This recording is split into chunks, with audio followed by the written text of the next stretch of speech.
नमस्कार बच्चों, इस YouTube चैनल में आप सभी का स्वागत है। इस वीडियो के अंतर्गत हम तुलसीदास द्वारा रचित दोहावली का अध्ययन करेंगे। तुलसीदास जी ने दोहावली में विभिन्न नीति विषयक दोहे रखे हैं और इसमें संसार के प्राणियों के लिए अत्यंत लाभदायक सीख दी है कि जिसे हम अगर अपने दैनिक जीवन में, दैनिक व्यवहार में अपनाते हैं इस सीख को, तो निश्चित हमारा जीवन एक श्रेष्ठ मानव का जीवन हो सकेगा। तो आइए दोहे आरंभ करते हैं। अगर वीडियो आपको ये अच्छा लगे तो आप इसको लाइक और शेयर कर दीजिएगा। हरो चरहि तापहि बरत, फरे पसारहि हाथ, तुलसी स्वार्थ मीत सब, परमारथ रघुनाथ। इस नीति विषयक दोहे में तुलसीदास जी ने संसार के प्राणियों की स्वार्थ परिता, जो सांसारिक प्राणी हैं, किस प्रकार से स्वार्थी हैं। पूरा संसार स्वार्थी है। एक श्रीमान रघुनाथ के बिना, श्री राम के बिना पूरा संसार स्वार्थवश आपके साथ होता है। जहाँ तक आपसे अपना मतलब निकलता है, वहाँ तक लोग आपके साथ होते हैं, आपके रिश्तेदार, घर परिवार, सभी मित्र, सगे संबंधी। और जब आपसे अपना स्वार्थ निकलना बंद हो जाता है तो वो आपको छोड़ देते हैं। लेकिन प्रभु श्री राम ऐसे नहीं हैं। वो आपके सुख दुख दोनों में आपके साथ रहते हैं। तो तुलसीदास जी कहते हैं कि हरो, यहाँ वृक्ष का उदाहरण देते हैं कि इस संसार में, क्या कहते हैं कि इस संसार में सभी मनुष्य, जैसे कि एक वृक्ष जब तक हरा भरा होता है तब तक उसको चराते हैं, उसकी पत्तियां चरा लेते हैं, पशु पक्षियों को देते हैं, चर लेते हैं पशु पक्षी। और ताप, जब सूख जाती लकड़ी तो तापते हैं उसे जलाकर, बरत का अर्थ है जलाकर। फरे पसारे, फल लगने पर हाथ फैलाकर वृक्ष ले लेते हैं। और तुलसी स्वार्थ मीत सब, तुलसीदास जी कहते हैं कि इस प्रकार सब प्राणी संसार में अपना स्वार्थ सिद्ध करने में लगे हैं। एकमात्र श्री रघुनाथ हैं जो परमार्थ के मित्र, परमार्थ जो दूसरों की भलाई के लिए, भलाई के कारण ही जो मनुष्यों से प्रेम करते हैं। वो केवल हर समय अपने भक्तों से, संसार के हर व्यक्ति से प्रेम करते हैं। और दीन स्थिति में जो व्यक्ति दुखी हो, गरीब हो, निर्धन हो, असहाय हो, उससे वो विशेष रूप से प्रेम करते हैं। क्यों? क्योंकि उनका जन्म ही, उनका उद्देश्य ही परोपकार है, परमार्थ है। मान राखिबो मांगिबो, इसमें भाषा ब्रज है, शैली मुक्तक है और रस शांत है। अन्योक्ति अलंकार का प्रयोग हुआ है। इन दोहों में अधिकतर अन्योक्ति अलंकार आएगा क्योंकि अन्योक्ति के माध्यम से कवि ने कहने का प्रयास किया है। शब्द शक्ति लक्षणा, शैली मुक्तक, छंद दोहा। अगला है मान राखिबो मांगिबो, पियसो नित नव नेहु। यहाँ तुलसीदास जी ने बताया है कि यदि हम, सबसे पहले मैं आपको एक साधारण रूप से समझा दूं कि अगर हम किसी से कुछ मांगते हैं, कोई भी वस्तु, आप अपने बहुत प्रिय मित्र से, जो अति प्रिय है आपका, जिसको बेस्ट फ्रेंड कहते हैं आप, अगर उससे भी मांगते हैं कोई, तो कहीं ना कहीं आपको नज़रें नीची करनी पड़ेंगी, आंखें झुका कर मांगना पड़ेगा, सिर झुका कर, क्योंकि मांगते समय झुकाना ही पड़ता है। और उसकी नज़र में आप छोटे हो जाएंगे, आप कमज़ोर हो जाएंगे। क्यों? क्योंकि आजकल हर व्यक्ति स्वार्थी है, हर व्यक्ति अपने आप को ऊंचा सिद्ध करना चाहता है। और हो सकता है अगर समय पर ना वापस कर सकें तो आपके प्रेम में भी बदलाव आ जाए, उसके आपके बीच में जो मित्रता है उसमें बदलाव आ जाए। तो कवि कहते हैं अगर ये तीनों चीज़ें बनी रहें, आप चाहते हो कि मान राखिबो, आपका मान सम्मान भी ना जाए, आप आत्मसम्मान भी बनाए रखो और मांग भी लो, और पियसे नित नव नेहु, और आपका जो प्रिय से स्नेह है वो भी बना रहे, तो उसके लिए आपको चातक का मत स्वीकार करना होगा। चातक पपीहा पक्षी होता है। क्या मत है इसका? तुलसी तीनों तब फबैं, ये तीनों तभी उचित लगते हैं, तभी रह सकते हैं जब चातक का मत स्वीकार करो। चातक का मत ये है कि हर किसी से मत मांगिए, वो केवल बादलों से लेता है, बार बार नहीं किसी से, और जितनी ज़रूरत है उतना ही, बस मुंह में सिर उठाकर पानी पीता है, सिर झुकाकर नहीं लेता, वो गिड़गिड़ाता नहीं है सबके आगे, हर बादल के आगे नहीं चिल्लाता है।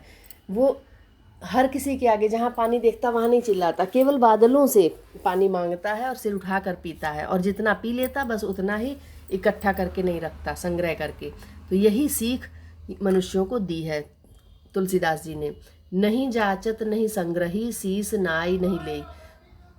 पपीहा क्या करता है, ना तो जाचत, ना तो याचना करता, गिड़गिड़ा के नहीं मांगता, ना संग्रही, ना इकट्ठा करके रखता है, और शीस नाई नहीं ले, और ना सिर झुका कर लेता है। ऐसे मानी मांगने ही को बारिद बिनु देही। ऐसे स्वाभिमानी मांगने वाले को बादलों के अलावा कौन दे सकता है? केवल बादल ही, स्वाति नक्षत्र में जब वर्षा होती है तभी बादल। ये अन्योक्ति अलंकार है। अन्योक्ति से इसका दूसरा अर्थ क्या निकलता है? ये तो दोहे का शाब्दिक अर्थ मैंने बताया। जो दोहे का भावार्थ, जो अन्योक्ति, जो तुलसीदास जी ने कहने का प्रयास किया, जो नीति सीख दी है नीति विषयक, वो ये है कि प्रभु का सच्चा भक्त पहले तो कुछ मांगता नहीं है प्रभु से, वो केवल आराधना करता है प्रभु की, मांगता नहीं है। फिर यदि प्रभु की कृपा से उसे सुख संपदा मिल भी जाए तो उसे स्वाभिमान के साथ ग्रहण करता है, अभिमान नहीं, स्वाभिमान के साथ। तुलसीदास जी कहते हैं कि स्वाभिमानी भक्त को परमात्मा के अतिरिक्त कौन दे सकता है? जो हर किसी से ना मांगे, केवल ईश्वर से, क्योंकि ईश्वर देकर किसी से कहेगा नहीं, एहसान नहीं जताएगा।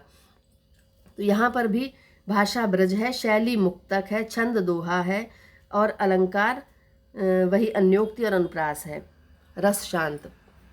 अगला है चरण चोंच लोचन रंगों चलो मराली चाल। इस दोहे में तुलसीदास जी ने बगुले और हंस के अंतर को स्पष्ट करते हुए दुर्जन और सज्जनों की बात कही है कि बनावटीपन, जो कृत्रिमता है, जो बनावट नकली व्यवहार है, वो छिपता नहीं, वो कहीं ना कहीं सामने आ जाता है, वास्तविकता सामने आ ही जाती है। बगुला भले ही चाहे जितनी हंस की चाल चल ले। क्या कहा है? चरण चोंच लोचन रंगों चलो मराली चाल। मराली का अर्थ है हंस की।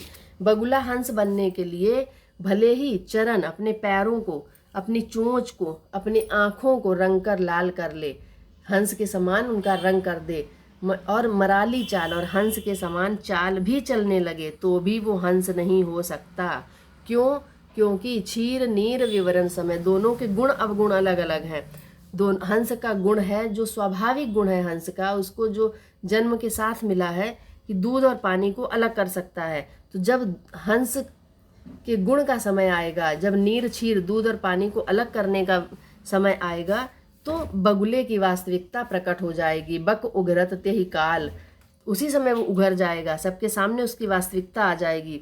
अन्योक्ति इसमें यहाँ पर यह है भावार्थ इसका कि दुष्ट व्यक्ति यदि सज्जन व्यक्ति के रूप रंग वेशभूषा आदि को धारण कर भी ले तो भी वो सज्जन नहीं हो सकता, क्योंकि एक ओर अपनी दुष्टता से बाज नहीं आता और दूसरी ओर वो सज्जनों के गुण को ग्रहण कर ही नहीं सकता। यहाँ पर भी अन्योक्ति अनुप्रास अलंकार, अन्योक्ति और अनुप्रास अलंकार है। रस शांत, छंद दोहा, शैली मुक्तक, भाषा ब्रज। अगला है आप कहे सब भलो। आप कहे सब भलो, अपने कहे कोई। तुलसीदास जी कहते हैं संसार में सभी अपना भला चाहते हैं, सब अपने लिए केवल सोचते हैं। कुछ ऐसे हैं जो अपने के साथ साथ अपनों के लिए भी सोचते हैं कि अगर कहीं अच्छे पद पर हो गए या कहीं पर कुछ योग्य बन गए तो वो अपने भलाई के साथ साथ अपने घर परिवार रिश्तेदारों की बस वहीं तक सीमित रहते हैं, जिसे नहीं जानते उसके लिए नहीं सोचते। लेकिन तुलसीदास जी कहते हैं कि ऐसा व्यक्ति जो सबका भलो, जो पूरे संसार का भला, जिसको हम नहीं भी जानते हैं उसका भी भला सोचता है, ऐसे सज्जनों की सराहना होनी चाहिए। ऐसे सज्जनों की सराहना होती है, सभी सराहते हैं, प्रशंसा करते हैं सभी उनकी। कहने का तात्पर्य ये है कि सभी को परहित, यहाँ पर तुलसीदास जी का तो उद्देश्य ही, जो उनकी कविता का उद्देश्य है, संपूर्ण कविता का उद्देश्य ही वही है। कहते हैं कि परहित सरिस धर्म नहीं भाई, कि परोपकार के समान कोई धर्म नहीं है। विश्व बंधुत्व की भावना होनी चाहिए। हर व्यक्ति के साथ हमारा रिश्ता हो या ना हो, पर उसके हम किसी का बुरा ना सोच सकें, ये भावना होनी चाहिए।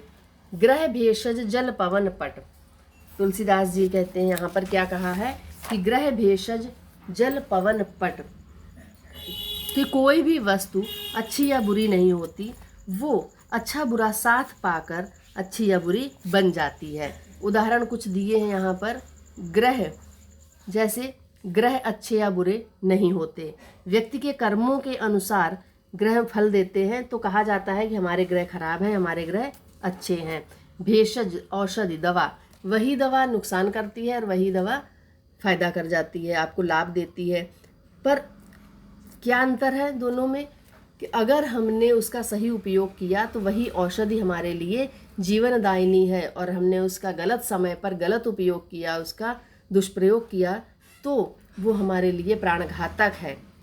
अक्सर सुना होगा कि दवाई का साइड इफ़ेक्ट हो गया, या फिर दवा से एलर्जी हो गई, या फिर दवा से ओवरडोज हो गया तो किसी की मृत्यु हो गई। तो ये क्या है? दवा अच्छी बुरी नहीं थी, उसके प्रयोग करने का ढंग और व्यक्ति का जो उसकी सोच है, उस पर जो उसका तरीका है, उस पर निर्भर करता है। दवा अच्छी बुरी नहीं है, व्यक्ति अच्छा या बुरा। जल पवन, जल और पवन ये भी अच्छे बुरे नहीं। जल तो वही है ना, सब में वही, गंगा में बहता है, वही गंदे नाले में बहता है, पर स्थान स्थान पर निर्भर करता है। गंगा में है तो वो पवित्र है, आचमन योग्य है, और गंदे नाले में है तो वहाँ से सब मुंह बंद करके, नाक बंद करके निकलते हैं। यही हाल हवा का है। पट, वस्त्र, पट का अर्थ है वस्त्र। वस्त्र भी यही अच्छे या बुरे नहीं होते हैं, पर सुंदर व्यक्ति पहनता है तो वही वस्त्र अच्छे लगते हैं, और कुरूप व्यक्ति पहनता है तो वही वस्त्र बुरे लगने लगते हैं। तो वस्त्र अच्छे बुरे नहीं है, वो व्यक्ति पर निर्भर करते हैं। पाई, कुजोग, सुजोग, बुरा योग या अच्छा योग पाकर अच्छे बुरे बन जाते हैं। तो इस संसार में कहा क्या जाता है? वस्तु कुवस्तु हो जाती है। कुवस्तु या सुवस्तु, वस्तु को कह दिया जाता है कि ये वस्तु अच्छी है, ये वस्तु बुरी है, ये कपड़ा अच्छा है, ये कपड़ा खराब है, ये हवा अच्छी है, ये हवा गंदी है। पर हवा गंदी नहीं है, कपड़ा अच्छा बुरा नहीं है, जल अच्छा बुरा नहीं है, औषधि अच्छी बुरी नहीं है, ग्रह अच्छे बुरे नहीं होते। होता क्या है? कुयोग या संयोग, जैसा वो साथ पाते हैं वैसे ही कहलाते हैं। ऐसे ही सज्जन या दुर्जन के साथ आप रहेंगे तो आप दुर्जन कहलाएंगे, सज्जन के साथ रहेंगे तो सज्जन कहलाएंगे। लखई सुलक्षण लोग, और इस तत्व को, ये एक गूढ़ रहस्य है, इसे केवल अच्छे लक्षणों, शुभ लक्षणों वाले लोग ही समझ पाते हैं। तो यहाँ पर भी क्या है अलंकार? एक अन्योक्ति अलंकार है यहाँ पर भी, और उदाहरण भी है। उदाहरण अलंकार, ब्रज भाषा, छंद दोहा, शैली मुक्तक। अगला देखते हैं।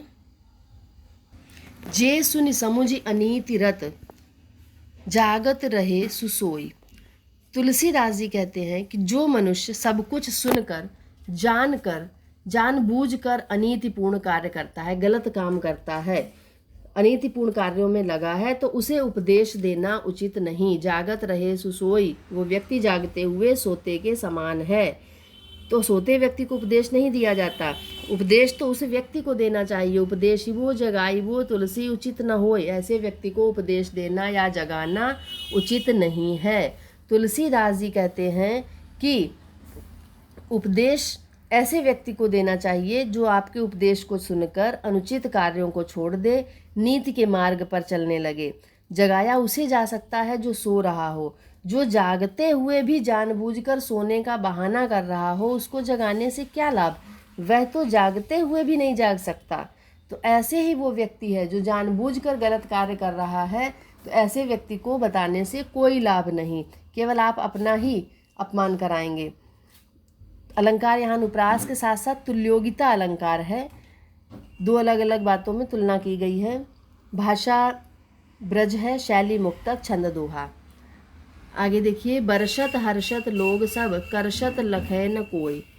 तुलसीदास जी कहते हैं कि जब सूर्य जल की वर्षा कराता है, बादलों के माध्यम से वर्षा कहाँ से होती है? वर्षा पहले सूर्य जल सोखता है वाष्प से, भाप से, उसके बाद बादलों को देता है, बादल उस जल की वर्षा करके पृथ्वी को वो जल फिर से वापस करते हैं। तो तुलसीदास जी कहते हैं कि जब वर्षा होती है तब लोग हर्षित होते हैं, पर करशत लखै न कोई। करशत का अर्थ है सोखना। जब धरती से सूर्य जल सोखता है वो किसी को नहीं दिखता, किसी को दिखाई नहीं देता। तुलसी प्रजा सुभागते, भूप भानु सो होई। तुलसीदास जी कहते हैं कि ऐसा ही राजा प्रजा के सौभाग्य से प्राप्त होता है कि जो राजा कर के रूप में प्रजा से धन वसूले और उस धन को फिर प्रजा की सुख सुविधाओं के रूप में खर्च करे। जब सुख सुविधाएं प्रजा को मिलती है तो प्रजा प्रसन्न होती है, परंतु जब धन वसूला जाता है कर के रूप में तो ऐसे लिया जाए कि प्रजा को पता भी ना लगे, तो ऐसा राजा सौभाग्य से मिलता है। आगे, मंत्री गुरु अरु वैद जो प्रिय बोलहि भय आस, राज धर्म तन की तीन कर होई बेगही नास। तुलसीदास जी कहते हैं कि यदि मंत्री गुरु और वैद ये तीनों अपने अपने आश्रित, कौन कौन आश्रित, मंत्री राजा के सामने और गुरु अपने शिष्य के सामने, वैद्य अपने रोगी के सामने भय के कारण उन्हें प्रिय लगने वाली बात बोलते हैं, तो निश्चित ही राज्य, धर्म और शरीर तीनों का नाश होना निश्चित है। निश्चित ही इनका विनाश होगा, क्योंकि मंत्री अगर राजा के भय के कारण उचित सलाह नहीं देगा तो राज्य का नाश अवश्य होगा। गुरु अगर अपने शिष्य से भय के कारण उचित राय नहीं देता, उसे सही मार्ग नहीं दिखाता, तो धर्म का नाश, क्योंकि गुरु हमें धर्म का पथ सिखाता है, और गुरु ही अगर भय के कारण सही मार्ग नहीं दिखाएगा तो शिष्य अधर्म पर चलेगा, तो धर्म का नाश निश्चित है। और वैद्य अगर अपने रोगी को सही राय नहीं देगा तो शरीर का नाश तो शरीर का विनाश निश्चित है। इसलिए इन तीनों को डरना नहीं चाहिए, बिना डरे अपनी बात कहनी चाहिए। तुलसी पावस के समय धरी कोकिलन मौन, अब तो दादुर बोली हैं हमें पूछी है कौन। तुलसीदास जी कहते हैं कि इस दोहे में भी अन्योक्ति के माध्यम से तुलसीदास जी ने व्यक्त किया है कि जब समाज में ढोंगियों का सम्मान और गुणवानों का अपमान होने लगे तो गुणवान, जो गुणी व्यक्ति हैं, सज्जन हैं, वो मौन धारण कर लेते हैं और तटस्थ हो जाते, दूर हो जाते हैं, शांत भाव से सुनते हैं सब, क्योंकि जब उनकी बात का कोई महत्व नहीं तो बोलना उचित नहीं। तुलसीदास जी कहते हैं कि वर्षा ऋतु में कोयल मौन हो जाती, मौन धारण कर लेती है।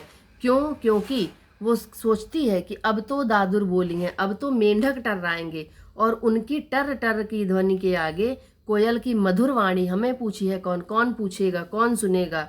अर्थात बुरा समय आने पर ढोंगियों और गुणहीनों की ही चलेगी, गुणवानों का सम्मान नहीं होगा। इसलिए वो शांत भाव से सब सुनते हैं, मौन रह जाते हैं।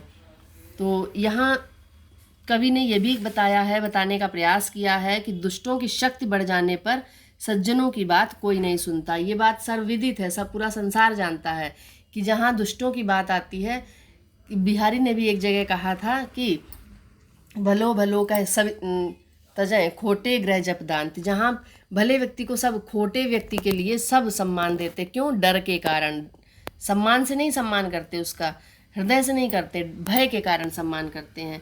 तो ऐसे ही कोयल वर्षा ऋतु में कहती है कि अब तो मेंढकों की आवाज़ सुनी जाएगी, अर्थात अब तो दुर्जनों की बात जब वो चिल्लाएंगे उनका सुना जाएगा, सज्जनों की शांत वाणी को कौन सुनेगा, मधुर वाणी को कोई नहीं।